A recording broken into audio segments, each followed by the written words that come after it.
This is SCP Radio Network, coming to you live from Skylab Studios. Up next is the Super Tejano Friday Show with your host, DJ Fluffy. Hello, how's everybody doing? This is your boy DJ Fluffy here on SCPRadio.com on a special edition of the Super Tejano Friday. Today we're doing a premiere documentary called The Inhumanity of War. We've been posting it on Facebook throughout the week, and today is the day that we're going to do the premiere of it. So if you're asking what it's about, it is about a Hispanic military soldier, veteran, World War II veteran. That they're doing a documentary on him, and it's pretty good. We've been seeing the little clips here and there. We're able to see some of the videos. It's very good. It's very interesting of what the man went through while he was over there.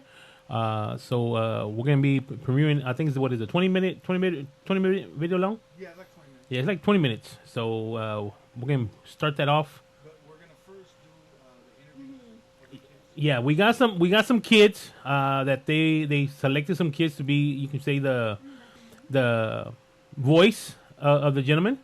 And they did a little small clips that they did. I think it's like couple kids, and they're gonna be talking, telling the story, and then we're gonna see the video of that.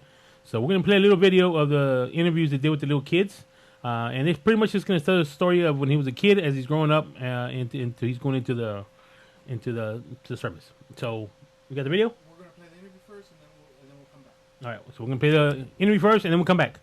Hi, my name is Jessica Zamora, and I have been working with America's Silent Heroes for 9 years. And for the past 5 years, I've actually been working as the associate producer. Hi, my name is Brittany Becker, and I have also been working with America's Silent Heroes for 9 years. And in 2015, I was asked to be the lead director and writer for all the theatrical productions of this organization. And I'm Brandon Becker, lead editor, set designer, and character development specialist. So the reason why that we are all here is that we all wanted to share our experiences in working with this organization. The first time that I actually went to speak with a veteran, it was a different experience on my own self, but only because I, one, didn't know what I was getting into, and two, did not have that plan for the day. I went with a relative who was working on another documentary at the time, my grandmother, who introduced us to this veteran, and coming out of that interview, or even meeting him, spending time in his house, really changed my mind about what these veterans went through. And we hear stories from school, we learn from other relatives of ours, but we don't ever sit and listen to others. And that's what this organization does for them. It kind of gives us a way of showing their stories to others, as well as the journey that we're taking with it, that we can share this journey with everyone else. Yes, that is true. And as a granddaughter of a World War II veteran, I do feel that this organization allows me a connection that I did not get to have with my grandfather, who has passed away. And also for the veterans out there who get to share their stories with us, this allows them to use us as their platform to have the community to hear their stories and to share them. I couldn't agree more. I believe that every veteran out there has a story that deserves to be told. For instance, one of the veterans that I got to read about and read a transcript was John Moreno, which is a story that I worked very heavily on. I got to read the transcript from, I believe, y'all's interview. Mm-hmm. And it went in so much depth and detail about his journey all across Europe during World War II, to where I was there with him. I could see what he saw. I felt what he felt. It was only paper, but it was greater than any movie I've ever seen in my life. Yeah, and I remember coming out of that interview, it's like you said, it was an experience that you can't ever, you can't make that up. You can't rewrite that. With that interview, like I said, following other interviews, we just got more interested in wanting to know their stories, and then came more events. We got invited to go to these speeches and these award ceremonies, and it felt like such an honor to share those moments with them. And Absolutely. Nothing that you can't make that up. This is something that just felt so close to our heart. And not only that, but with our organization as well, we do cover videos where we take who are family members as well, wounded veterans, and remake a song that tells their story through the music as well as the acting portion of it. So that was something that we got really excited about. Yes, Kenny Adams. Yes, Kenneth Adams. And it was really, really exciting. He was so excited to be a part of it. And just seeing that he was excited that people wanted him to be a part of something that was so small, but meant so much to him and his family. And Yes. not only him, but other veterans. And we're still continuing to do that today. Absolutely. Just the fact that there are so many veterans out there from so many different wars and eras and ages and branches of the military, the fact that they all have one thing in common, that they have put down their lives, they have offered up their lives for us to live the American dream, to where I can walk out of my front door in the morning to go get my mail and I don't have to worry that an invading force is here. I have that freedom. I have the freedom to fly my American flag and will fly it proudly. The fact that they all did these things, now it's our turn. Okay, what can we all do? We can all tell their stories. We do this for all the veterans out there who may not have a voice. We are their voice. We are their people. We are their families. We are their grandkids. We are their brothers or sisters, Their aunts. their wives. Yes, we are everyone. And this is our goal in it. This is what we want to do. And I believe that with every performance, every speech, every story, every hug, every embrace, it makes everyone happier, and we feel that warmth of knowing that what we're doing as a team and as an organization is making a difference, and we enjoy it and we love it, and we'd love for you to join us. One of our biggest events was actually our 5th annual event. It was entitled Memoirs of War. It is actually compiled of 3 different stories from interviews we took from Vietnam veterans. The first story is entitled A Soldier's Story. It is about a USO performer named Juan Cifuentes Sr. and a Vietnam veteran by the name of Joe Bernat. And I actually directed that production, and I also played the young mother of Joe Bernat. Our second production that day was Teenage Warriors, and that was the story of Cruz Lujan. Our third production was a production titled My Brother in Battle. It's a rap that I wrote and also did a voiceover for about 2 U.S. Marine veterans, Paul Gilbert Alanis Jr. and Carlos Avena, who were stationed in Vietnam during the Vietnamese War.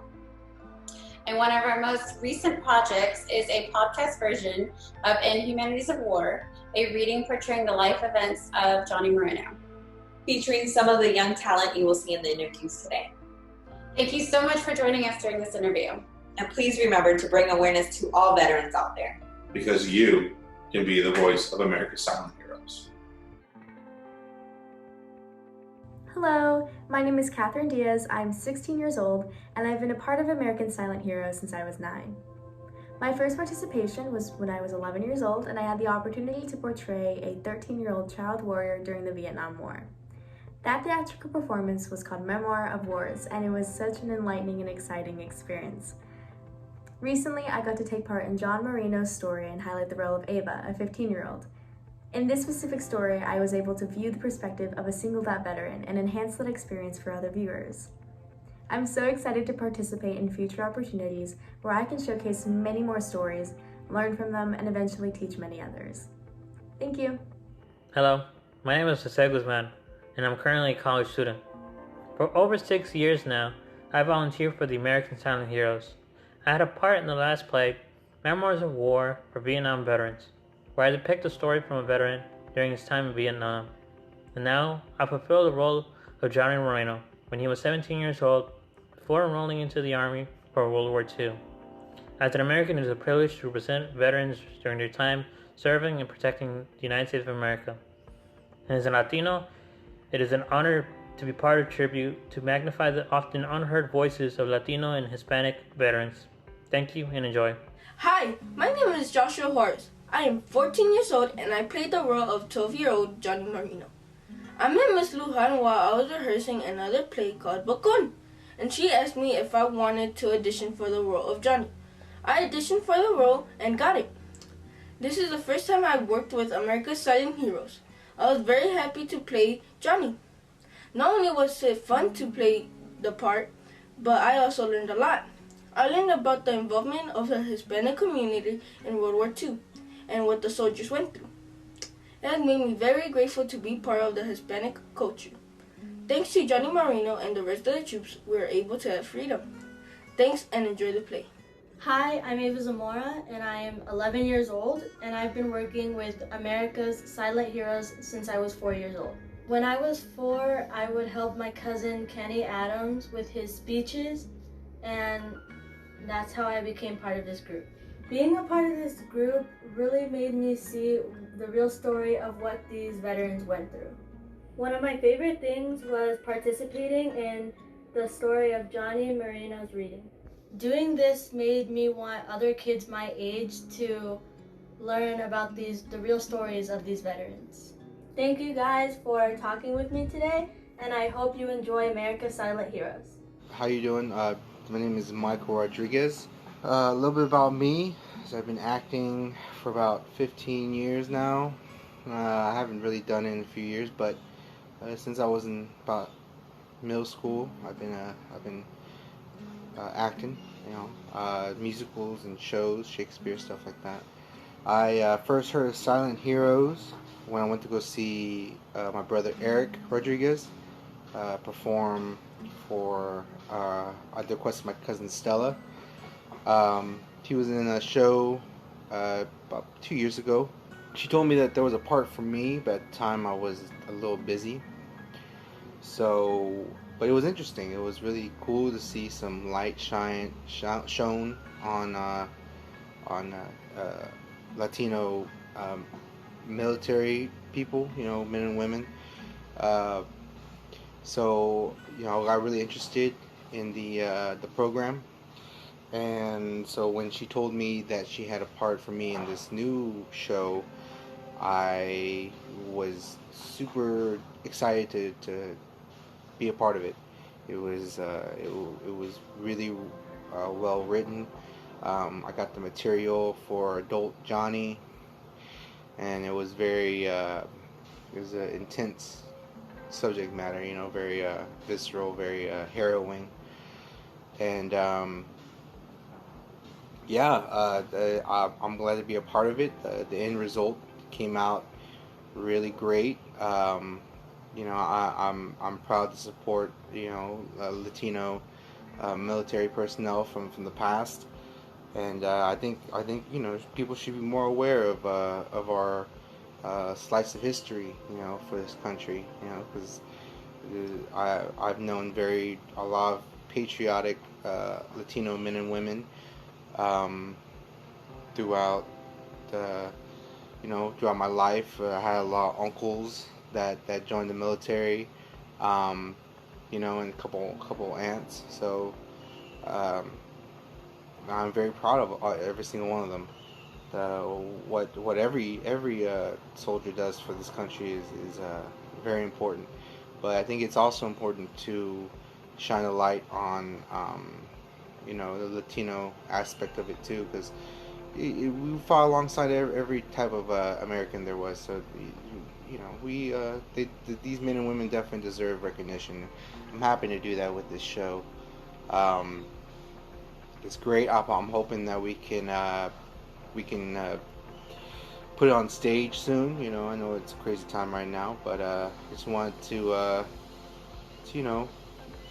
say hi, tell a little bit of myself and how I feel about this project, and I hope you enjoyed it.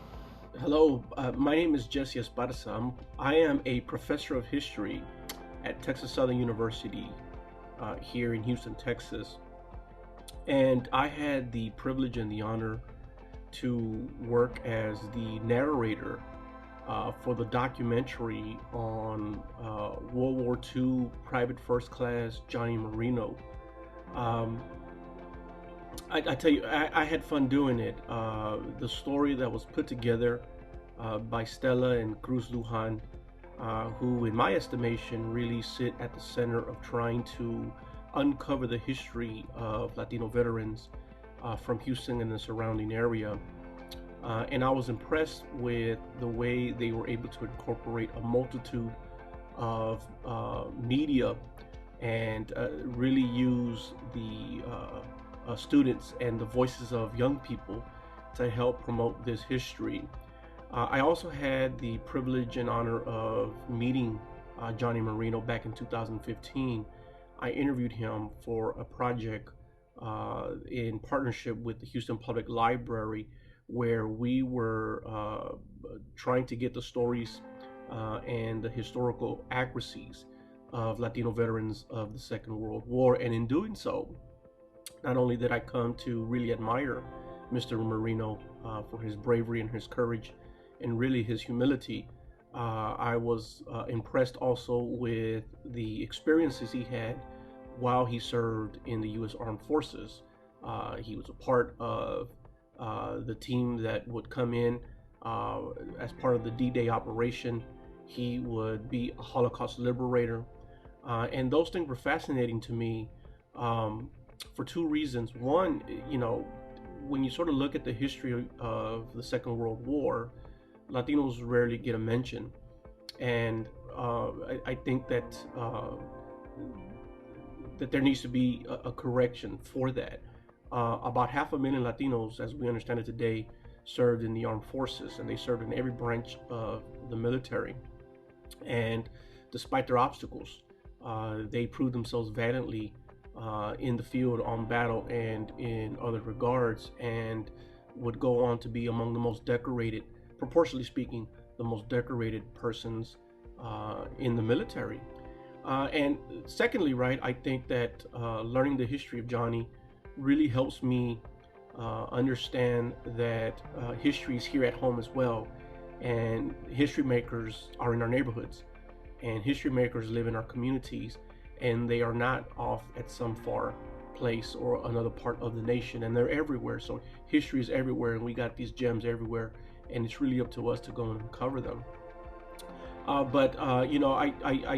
I had the honor to serve as a narrator, and I think that this play, sponsored by Stella Lujan and Cruz Lujan, and the work they do as part of the Silent Heroes Project, it speaks volumes to trying to uncover the contributions made by Latinos. So that their contributions are still largely unknown, but plays like this and work like this and the stories of Johnny Marino and others would go a long way to educate the public, and would go a long way to educate our children moving forward, right? 1,000 years from now, we want people to understand that Johnny Marino was one of 500,000 Latinos who served in the armed forces during World War II, and that he, like many others, right, proved himself valiantly. So it was my pleasure and my honor, and I hope that you enjoy the play. Thank you. Hello, my name is Robert, and I was in charge of the video production for Inhumanity of War. Basically, my role in this project was to film the actors' performances, edit, and do all of the post-production work for this documentary. We used a combination of live performance, of photography and still images, and archive footage of World War II, and put everything together in this sort of collage of mediums. It was also important for us for the music to represent what the story was about. So we ended up recording a few tracks with a few local artists, kids from the community and music teachers from the local schools. I'm really proud of the work that America's Silent Heroes does, and I'm really proud of the work we did for this documentary in telling Johnny Marino's World War II story. So I hope you guys enjoy. Hello, my name is Monica Cortez. I was one of the singers on the documentary of Johnny Marino. One day I got a phone call from Stella Lujan asking if I would like to participate in one of her events, and I said, sure, I'll do it. And she's like, yeah, you're going to be singing in a studio. And I was so excited.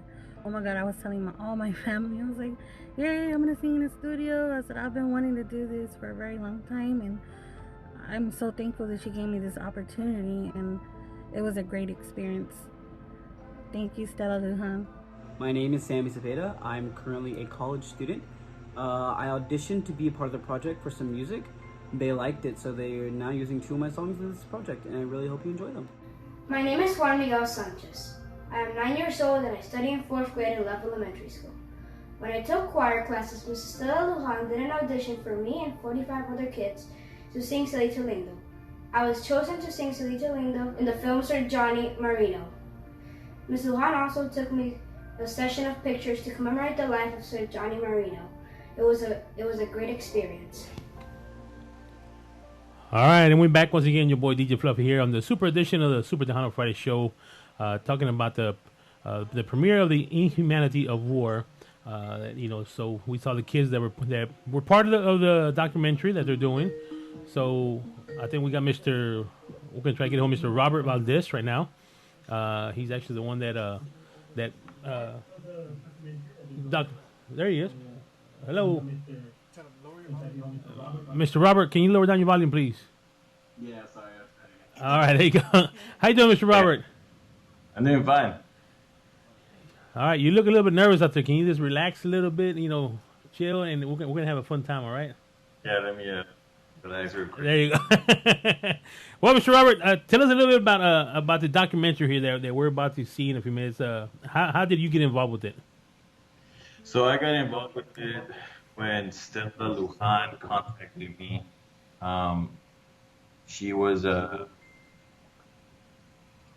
looking for somebody to be filming and the editing for this story, which is about Johnny Marino, World War II veteran. And she called me in, and so we got to work on it. So basically the documentary is a reading of the story of Johnny Marino, his experience growing up in Texas, and basically joining the war effort during World War II, and that's what we did. We tried to tell his story.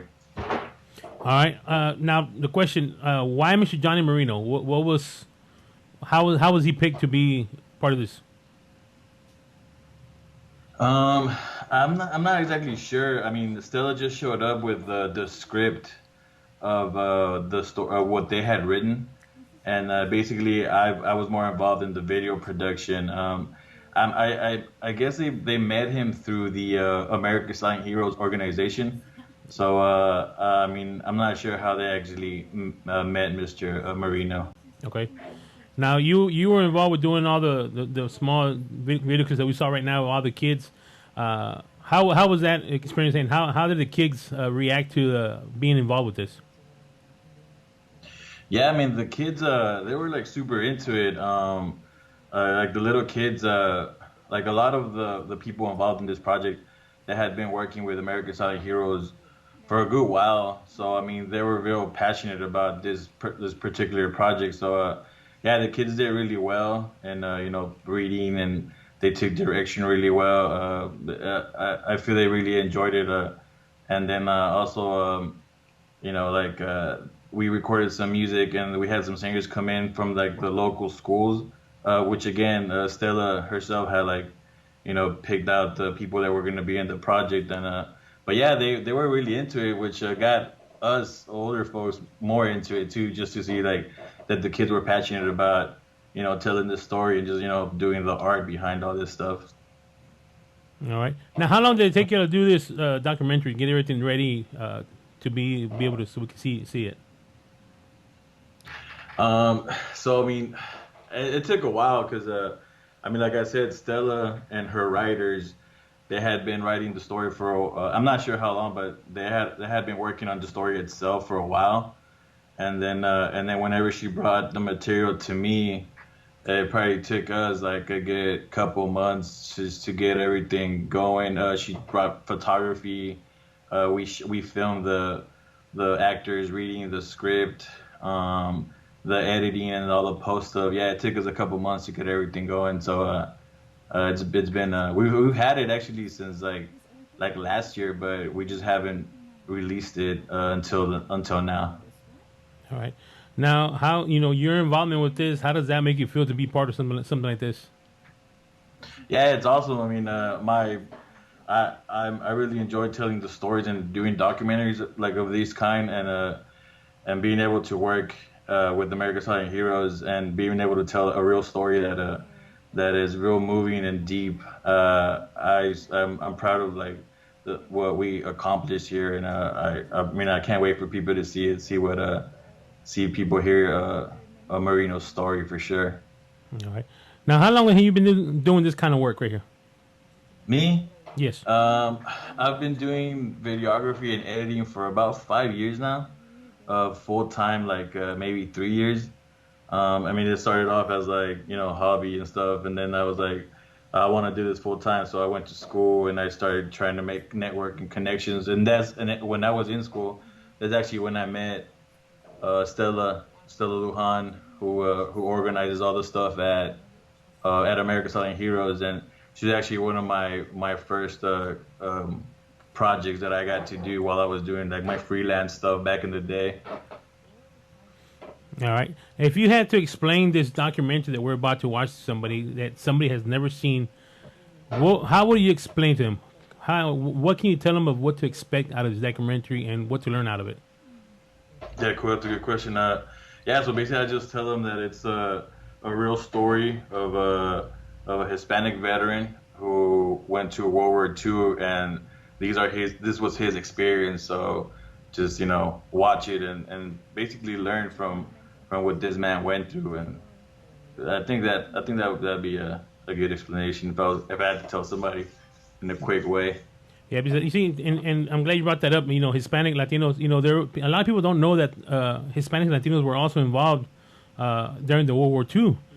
So the presence of Latinos and Hispanics was also there at World War II. As the war was going on. So Latinos and Hispanics have been involved with all sorts of wars, but don't get the recognition. And that's good that y'all doing what y'all doing here to showcase this, Mr. Johnny Marino here, of what he went through and in his story. Yeah, I definitely agree. I mean, Latinos have been here since back in the day whenever Texas was a republic and all that stuff, and during civil wars and stuff. So I mean, yeah, we've always been here. The Hispanic community and the Latinos have always been around, and yeah, it is true that maybe there's not as much representation of the exploits that Latinos have done in the armed forces. So that's definitely one of America's Silent Heroes' goals, is to tell the story of these silent heroes. Yeah, you said it right. Silent heroes, because they really don't showcase them like when other people are doing that. Are you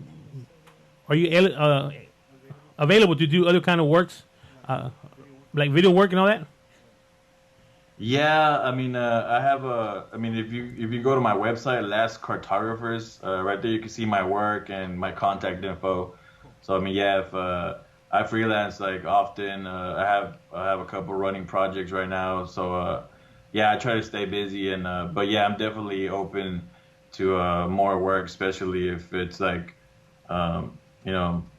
like storytelling, which is like I guess one of my passions. So yeah, I'm totally available for work, definitely. Right. Now, can you say this one right here? Will this be like one of your top, videos that you have done that you've been involved with? Yeah, I mean, up to this point, this is definitely a project that I have been personally passionate about. So yeah, like I said, documentary is kind of like my I choose to. That's the kind of medium that I want to work in. So being able to do this and to do it with America's Silent Heroes and to do it about a World War II veteran was I feel lucky to be able to be on the project. But yeah, definitely up to this date, this is definitely one of my most proud projects that I've worked on. Definitely. All right. Let me ask a question. Can you tell us a little bit about American Silent Heroes? What you know about them? Yeah, I can tell you what I know. So American Silent Heroes is run by Stella Lujan and Jessica Zamora. They organize these events for mainly like Hispanic veterans, and they just do stuff for them to show that they are appreciated and that they're not forgotten. They do like events and charities and stuff like that. Um, but I mean, yeah, that's basically what I know of them. I've seen like they do plays to tell the stories of these men and women, and they hold events and just kind of like treat the veterans to just honor them and like again tell like their stories to like the public. All right. Well, Mr. Robert, I want to say, thank you very much for, letting us premiere this video that we're about to watch here. If somebody wants to get a hold of you to do some other kind of work, how can they get a hold of you and where can they find you one more time? Yeah, so you could just go to lastcartographers.com, and like I said, I have my contact info there, and projects that I'm currently working on or have worked on. So that would be the best way to reach me. All right. Well, Mr. Robert, once again, thank you very much. And at this time, we're going to go ahead and we're going to premiere the video here. But after the premiere, people, they're tuning in and watching us. If you want to call and let us know what you think about the premiere, you can call us at 832-246-3620. The only thing we do ask is please wait till the video is over, please. Well, don't be calling in between the video, because it's going to interrupt the video there. So please just wait till the end of the video. We would like to get some feedback of what y'all think of the video here. Once again, the number is 832-426-3620. And at this time, we're going to do the premiere of the Inhumanity of War. Here we go. Thank you. Thank you, Robert. Bye, guys. Thank you.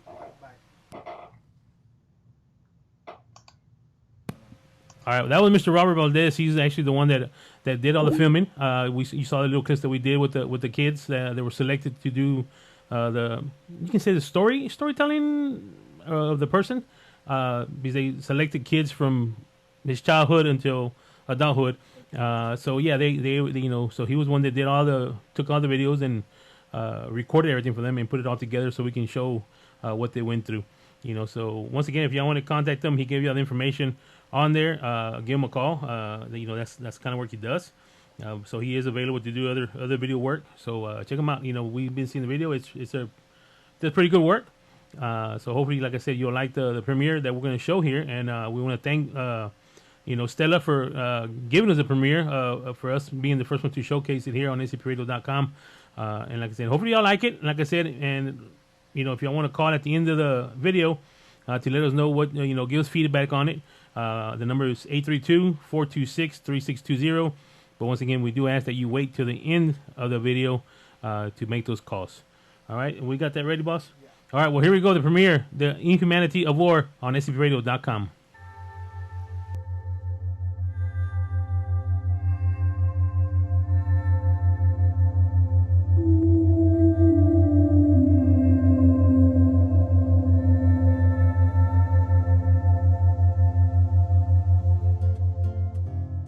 Johnny, can you come out and play?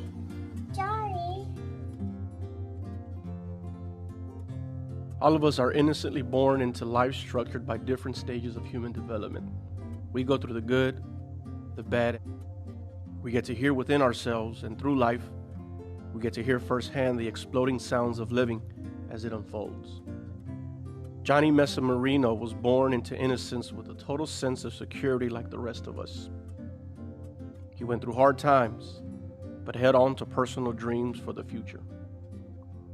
He was born on June 24, 1922 in Colorado City, Texas, to parents who strive to survive their humble surroundings.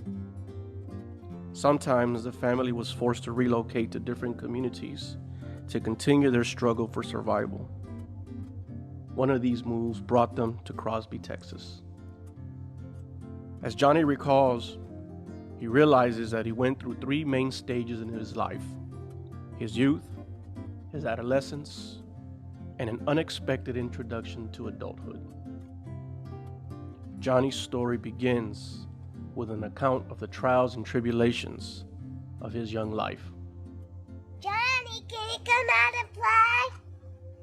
As we grow up, we are blessed with friends, some of which become dear friends for life. Like Ava, who has been added as a supporting character to help with Johnny's story. As Johnny's and Ava's story begins, they are at the young age of 10 and 12 respectively. Ava catches up to Johnny as he is sitting on the school steps at the end of the day. Hey Johnny, is that you? Wow, hi Ava. Where have you been? It's been over a year since I've seen you. Well, my dad lost his job at the railroad, so we moved back to Crosby. Oh, too bad.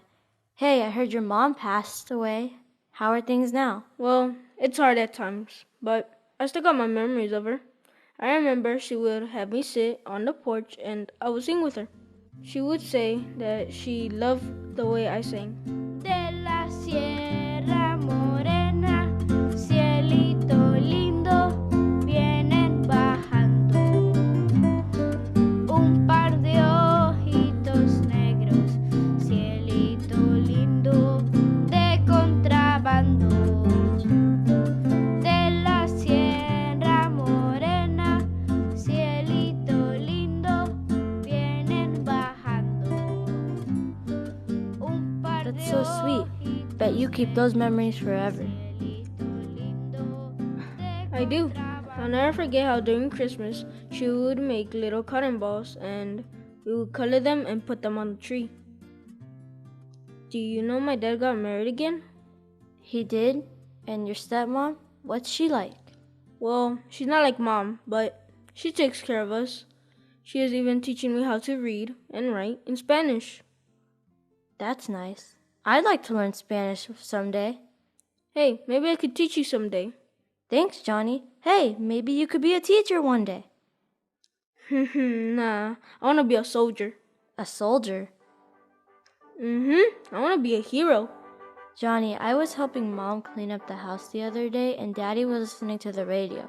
They were talking about the peace, war, and yes, even all the soldiers who died. I wouldn't want you to get hurt, Johnny. Hey, don't worry, Ava. The war ended before we were born.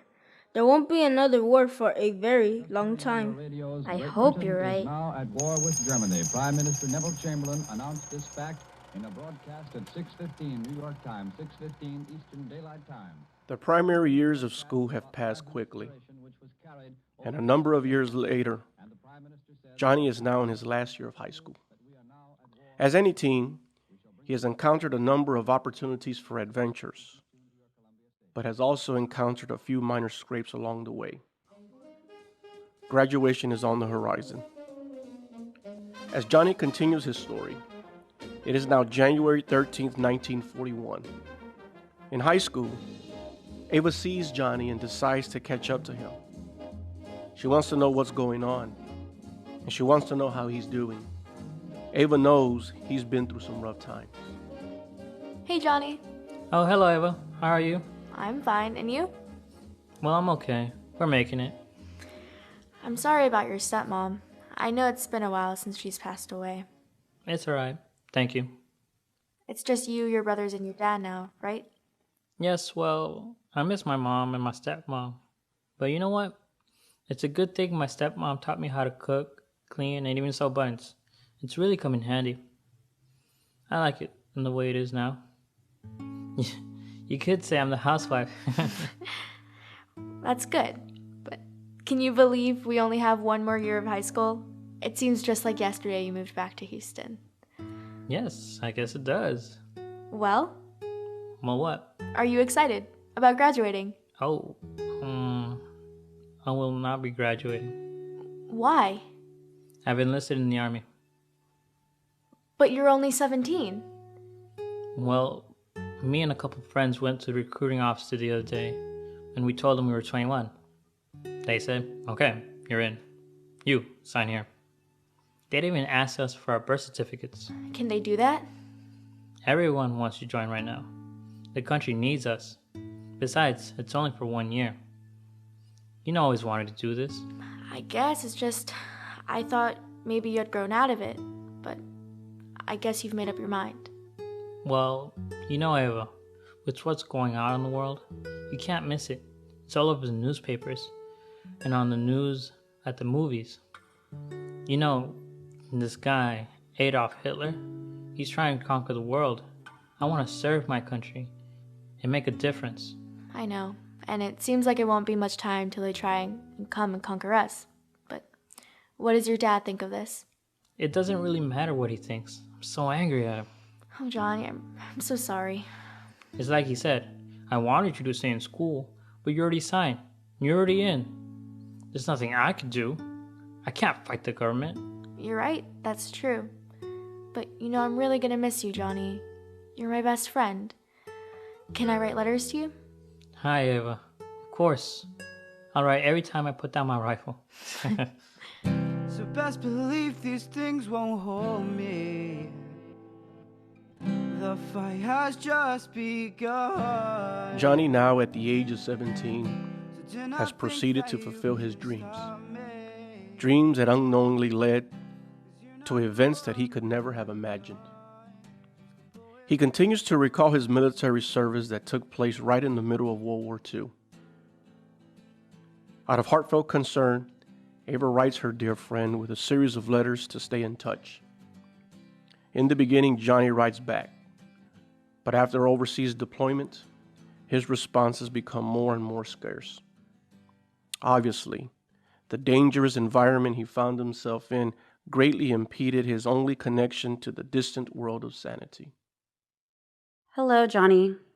I received your letter 2 weeks ago, and you said that you would be leaving to go overseas pretty soon. I'm getting ready to graduate. Oh, how I wish you were here with me. I do hope you get this letter before you leave. Where are you now? And what are you doing? I hope to hear from you soon. As always, I pray you're okay. Ava. I don't want to lose sight of the men who were on the landing craft with me, especially if they didn't make it to shore. I don't want to forget their names. We were part of the second wave to land on Omaha Beach. As we approached the beach, we stopped about 250 feet from the shore, so we were forced to wade in. The current was very strong, and the water was 8 to 10 feet deep in some areas.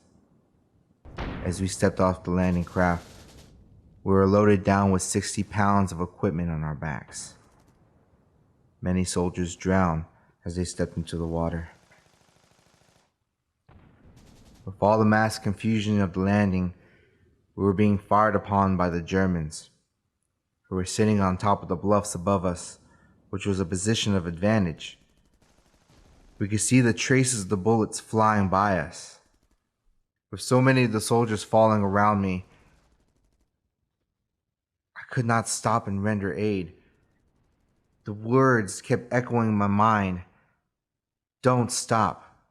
If you stop, you'll stay there with them. We were sitting ducks, so we pushed on.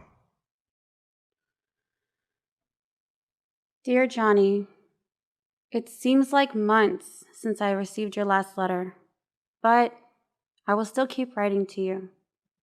Oh, how I miss our times together. Where are you now?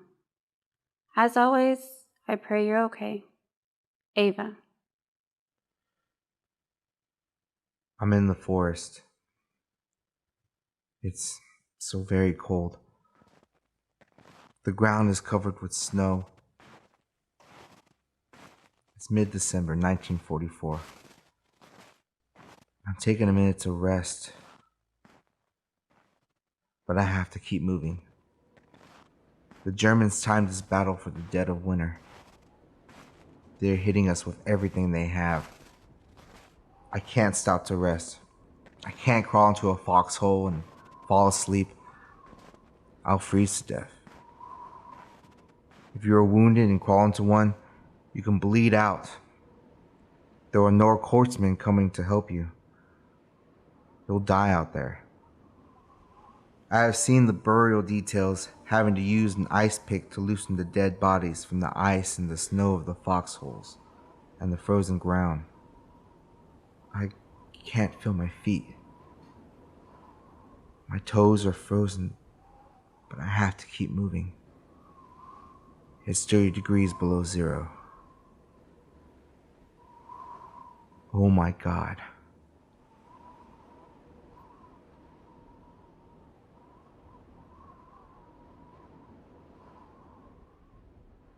Talk to me, Johnny.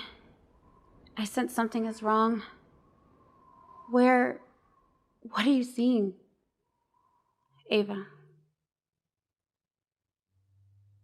It's a young soldier in a kneeling position. He has his rifle at his side with the stock in the snow. He was shot in the chest. Died instantly. Bled out. He's kneeling there like a statue. Frozen. I have to keep moving.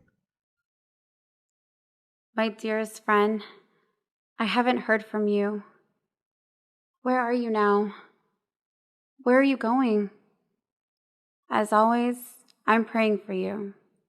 Ava. We're in the countryside of Germany. It's early spring, March 1945. We're on our way to a small village named Hadamar, which is located close to Lindbury. I heard on the radio that the troops are heading to Hadamar. Why Hadamar? With the prisoners captured at the Battle of the Bulge, there were stories about camps where the Germans were sending people. One of these camps is located near Hadamar. Johnny, do you stop any time to rest? Do you hear me? I'm calling you. What's happening? Always praying for you. Ava. I'm dusting off this white stuff that's in the air. It's all over the trees, the brush along the road, and it's on my clothes. It's like a white powder, and the smell is horrible. The smell is unbearable. And when the breeze blows from that direction, the smell is worse. It smells like something is dead and rotting. It almost turns your stomach. Dear Johnny, where are you? Please, please, where are you? I'm so worried for you. Ava. We're at the gates of Hadamar. As I'm entering the gates, I can't believe what I'm seeing. There are bodies everywhere. My God, bodies are stacked like cords of wood. There's a large ditch where they have been dumped and partially covered with dirt. There are boxcars loaded with people, dead people. No one is alive. There are bodies all around us. There are women, men, children, everywhere. All of them skin and bone. My God, this is not a camp. This is a killing factory. Hundreds and hundreds of people just lying there with their eyes open, staring at the sky. I thought I had seen war, death at Omaha Beach and the Battle of the Bulge, but I had never been prepared for what I'm witnessing here today at Hadamar. I'm going to ask the Lord to remove these scenes from my mind, especially the children. What they have done to the children breaks my heart. The inhumanity of war are what my nightmares will be made of. God, forbid that in the future that there will not exist men like this, that cause so much anguish and suffering to another human being. It's time for me to go home.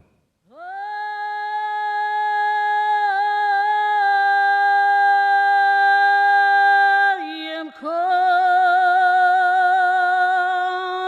you. Ava. Oh, Johnny. Johnny, thank God you're home.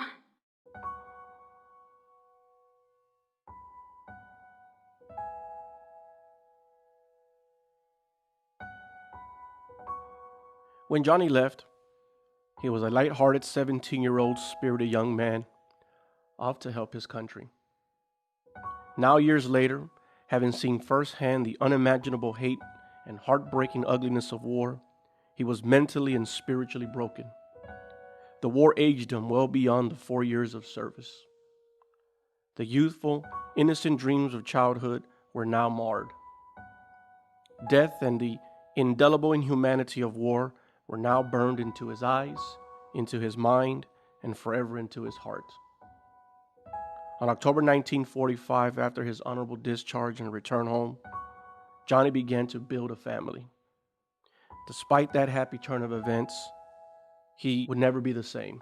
Towards the end of his life experience as a civilian, Johnny, in collaboration with America's Silent Heroes, educators, and other organizations, voluntarily traveled and shared his message of warfare to area schools and colleges. Johnny's recordings can be seen in their entirety at the Holocaust Museum of Houston and at the Houston Metropolitan Research Center. I thought I had seen war, death at Omaha, at the Battle of the Bulge, but I never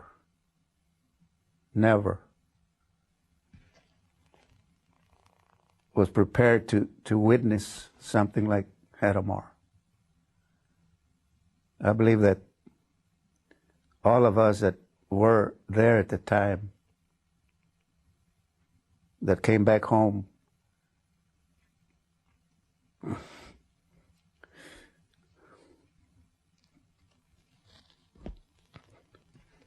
we'll never forget this.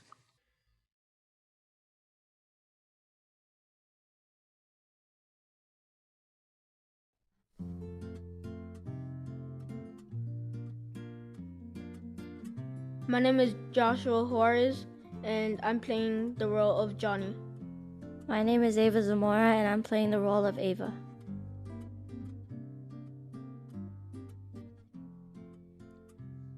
Hello, my name is Jose Guzman, and I play the role of Johnny. My name is Catherine Diaz, and I play the role as Ava.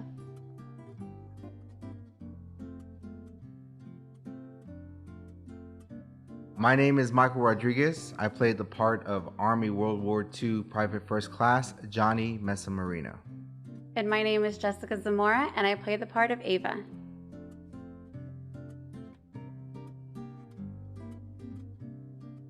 My name is Dr. Jesus Jesse Esparza. I am a professor of history at Texas Southern University, and in 2015 I had the privilege and the honor of meeting Johnny Marino. I interviewed him for an oral history project, and my students were able to transcribe that interview, which we then stored at the Houston Public Library. I was blessed to have met him, and I'm honored to be part of this project.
Took their names the day they were killed in action. I wrote them on a little piece of paper and stuck it in my wallet. Since then, after I got home. And I still have that paper in my wallet. Why? Maybe just to feel like they're still with me, you know. Johnny Mesa Marino, 2nd Infantry Division, U.S. Army. I volunteered for the United States Army on January 13, 1941. I was 17 years old. I want to thank the silent heroes for taking the time and being with me during this time. I want to thank them for allowing me to be part of their program. So I'm telling you bye. I'll see you another time. I'm telling you bye. I'll see you another time. I give you everything. All right, big round of applause for the premiere of the Inhumanity of War. And at this time, we're going to also get a hold of Miss Stella Lujan, founder of the American Silent Heroes Association. So we're gonna try to get a hold of her. Hopefully, y'all let us know what y'all think about the documentary here that we just did right now. Hello. Hello, is this Miss Stella? Yes. Hello, Miss Stella. This is DJ Fluffy here with SCP Radio. We want to say thank you very much for letting us premiere this great documentary here. So it was great. It was we enjoyed it very much.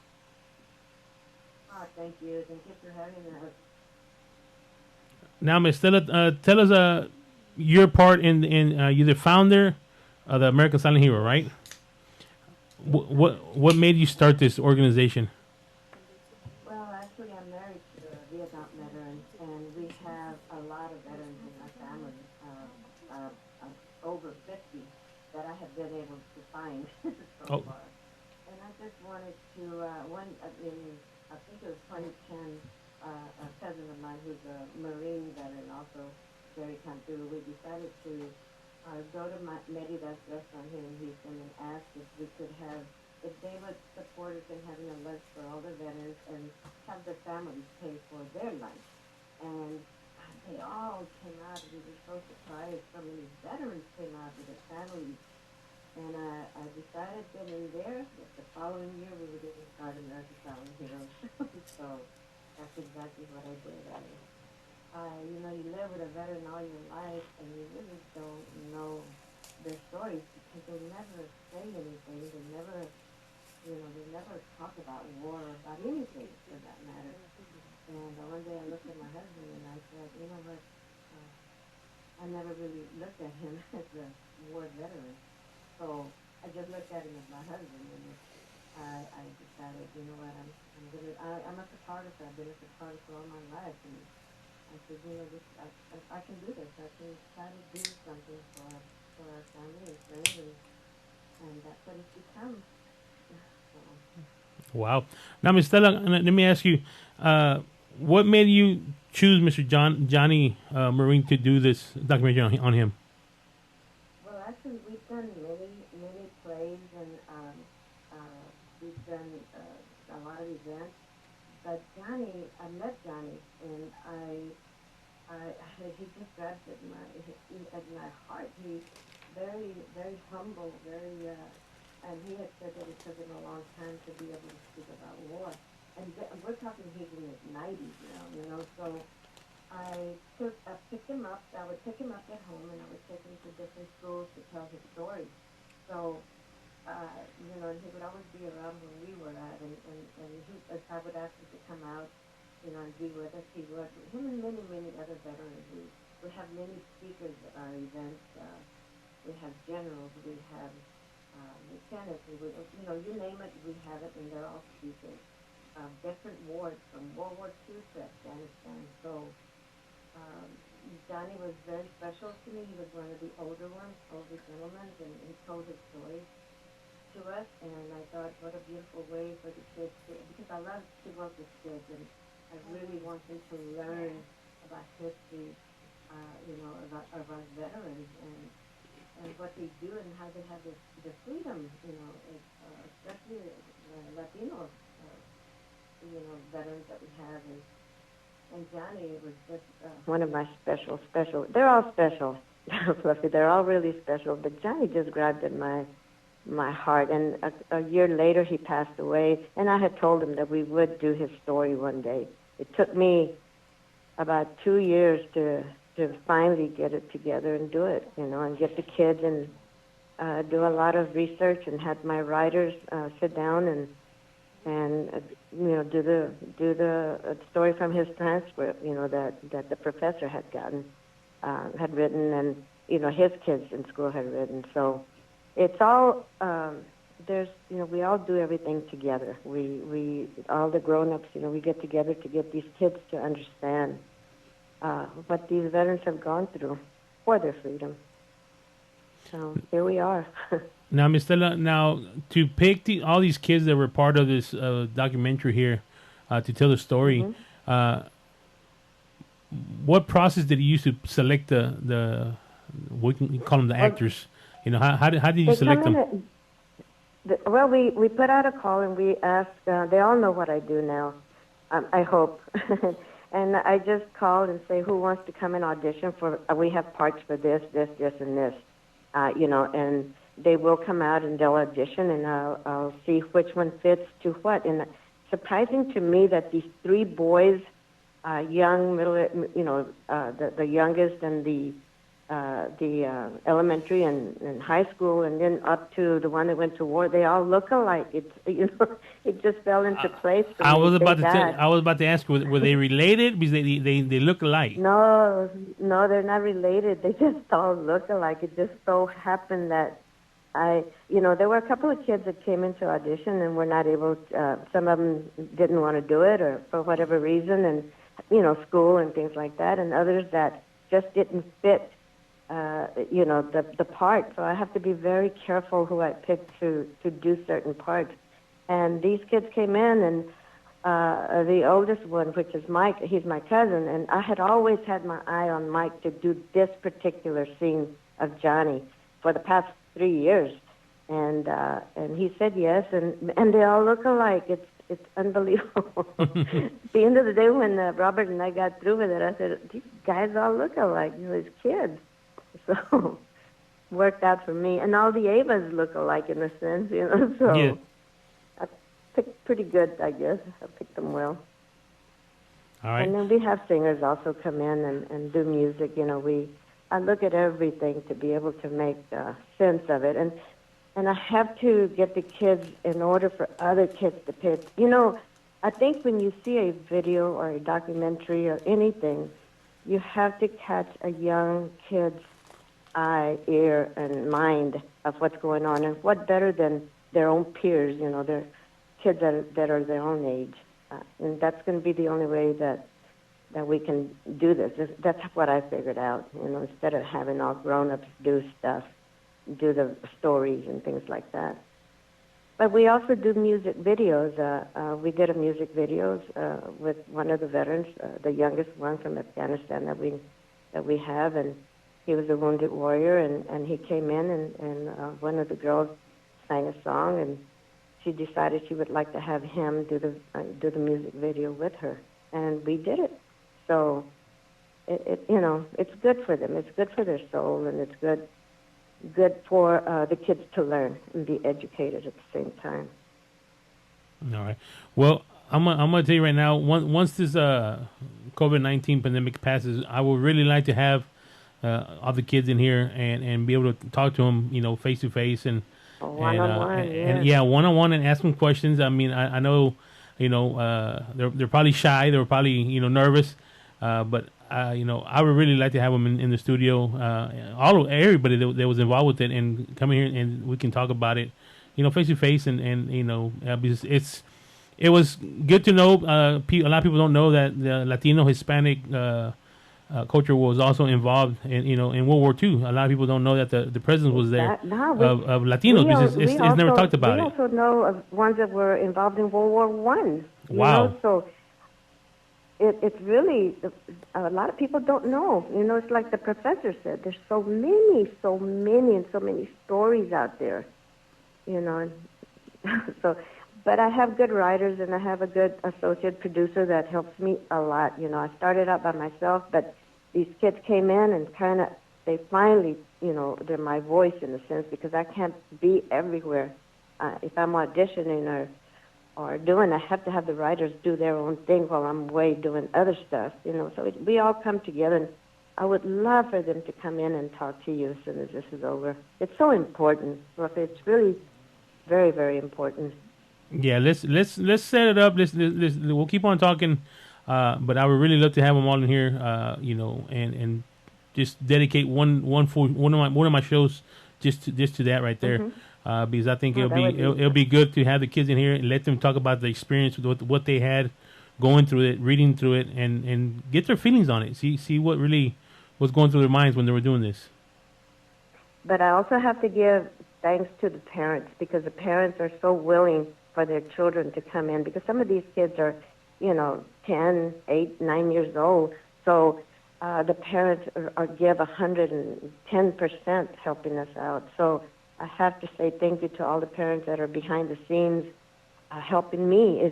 This is not a one-person thing. It's a village, in other words, you know. So parents help me out. And let me tell you, we raise money to do this thing.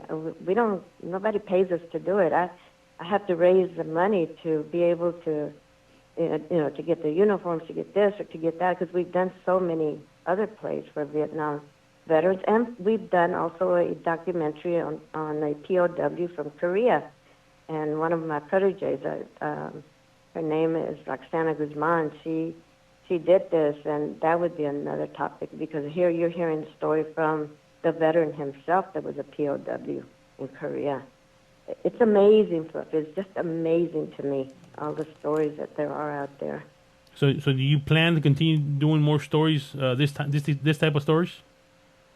We try to have something every year, you know, if not a story, an event to bring all the veterans together, and we feed them free, and we bring in speakers, you know, to talk to them and to give them thanks. So we always have something to show, to show them, and they're so grateful, you know, just to have their voices heard. And I hope to continue until I can't anymore. But I'm going to tell you, I have kids like the 3 first ones that did the intro that are 100% behind me, and if something happens to me, I know that they will take care of America's Silent Heroes and continue my work, you know, because I don't do this by myself. These are kids that have been with me for 9 years. Some of them have been with me from the very beginning, and so they know exactly what I do and can take over one day. So. Now, what year did you start your organization? It's been 9 years. I'm going to say 2009. We had the very first thing that I did was 10 years ago when we did that lunch for the veterans at Meridas. So, and you know what? I have to thank Meridas and places like that who let us come in and do the music video was done at Tia Maria's right there on Navigation. So, and they lend us a little part there to do the music video. So the community comes together, you know, restaurants and everybody comes together to help us out. They know what we're doing. So I have to say thanks to them and, you know, everybody who has been behind the scenes. Maybe we can show other stuff on your radio station, other things that the kids have done. Oh yeah, I mean anything that you want to talk about or do a show, let us know. We're that's what we're here for. We're here to showcase, you know, not just music that we do here, but we're here to showcase, you know, videos and documentaries and, you know, that kind of stuff. Anything that has to do with community, we like to get involved with the community also ourselves. So yeah, anytime you wanna talk about another event, you know, you can get a hold of Mr. Michael, which you've been talking to Michael. He's the main enchilada, the main boss, whatever you want to call him, the main flauta, the chicken legs, whatever. You know, he's the one that does everything. You know, so but yeah, we a lot, and I really am very grateful that he has, you know, that y'all has given us this little airtime on your radio to you know, say thank you to all our veterans for everything they do for us. You know, it's so important.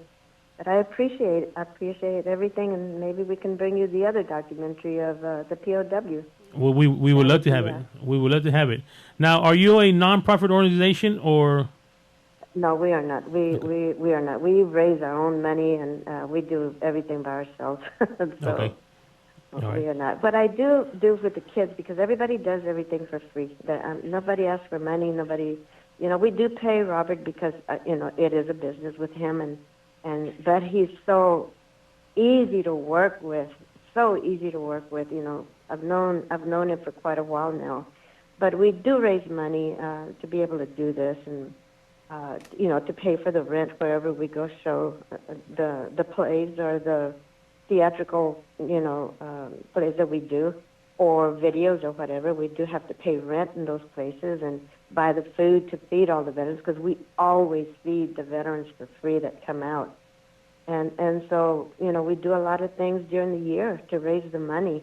I don't like to do the other thing, because if anything happens to me and it, falls over, I don't want to have to owe anybody anything. We do as we can as we go. So. Now, at these events that you have, when you feed the vets, how many vets show up?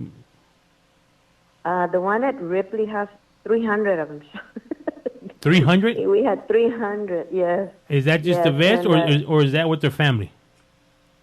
That's with their families, but there were veterans from World War II to Afghanistan. We had tons of veterans there, and it's beautiful, beautiful. And at Reagan, that was Reagan High School at the time, they came out with their ROTC and they performed, and it was wonderful. We had a general come in and do a speech, and we had Kenny Adams, who was the wounded warrior from Afghanistan. He did his speech, and so did a husband and wife.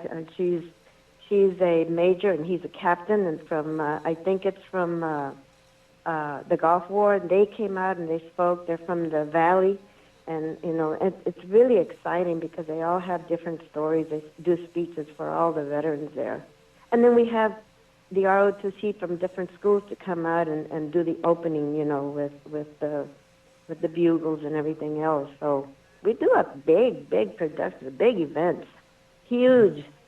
But I couldn't do it by myself. These kids, my writers and my associate producers and my video guys and all of them, all the kids are photographers. They all have a job, and they're all kids. Wow. They do photography. They do all of it. Yeah. I'm the only crocodile walking around doing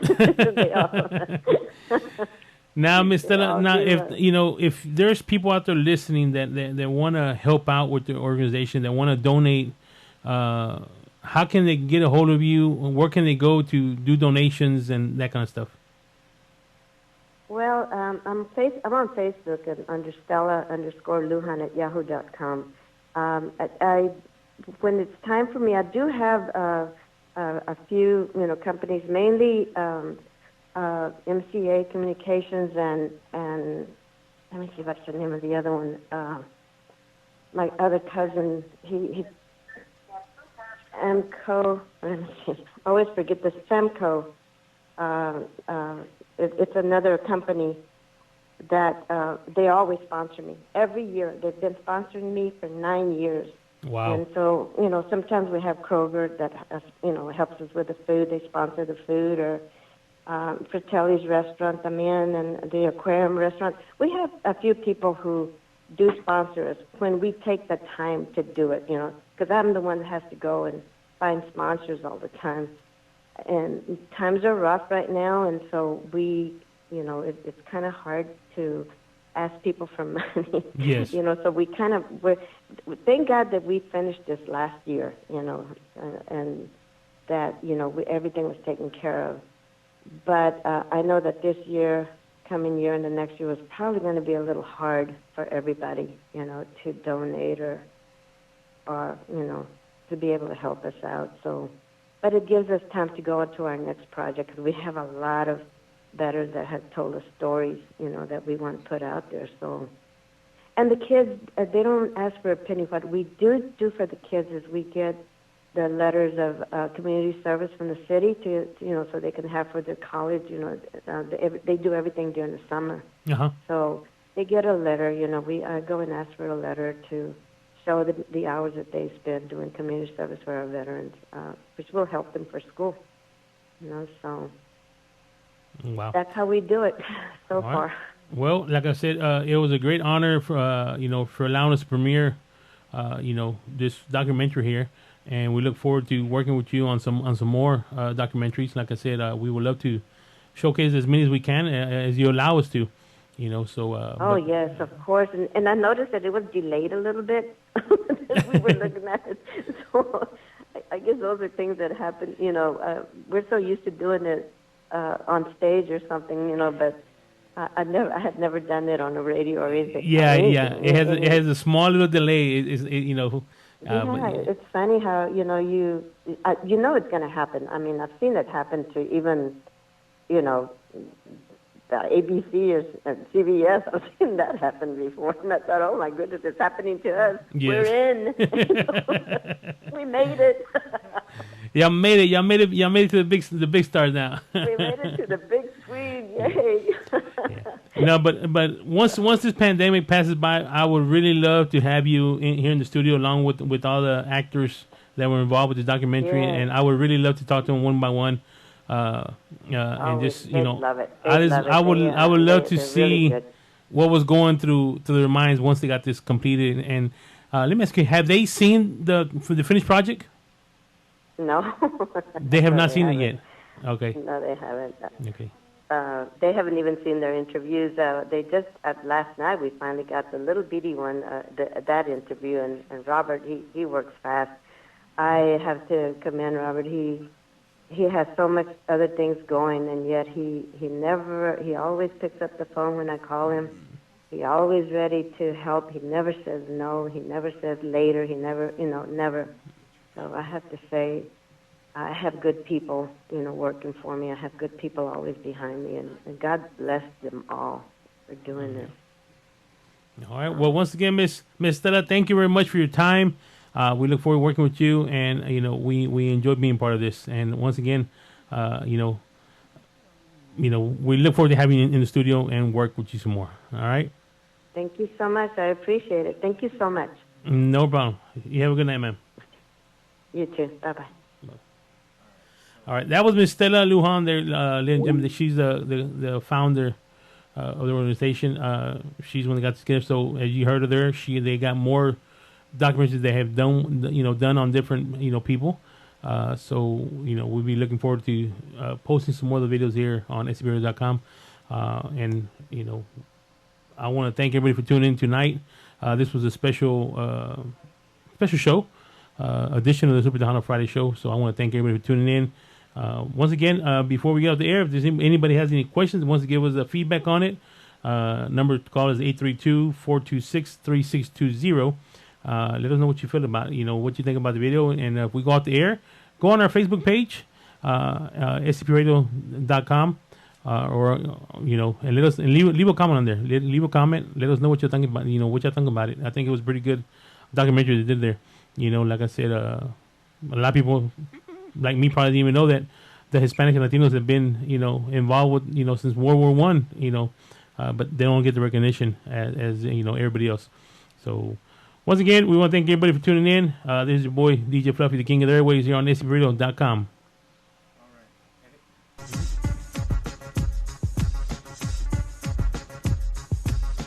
This is your boy, Light Jockey Mike, and I just wanted to thank you for supporting SCP Radio.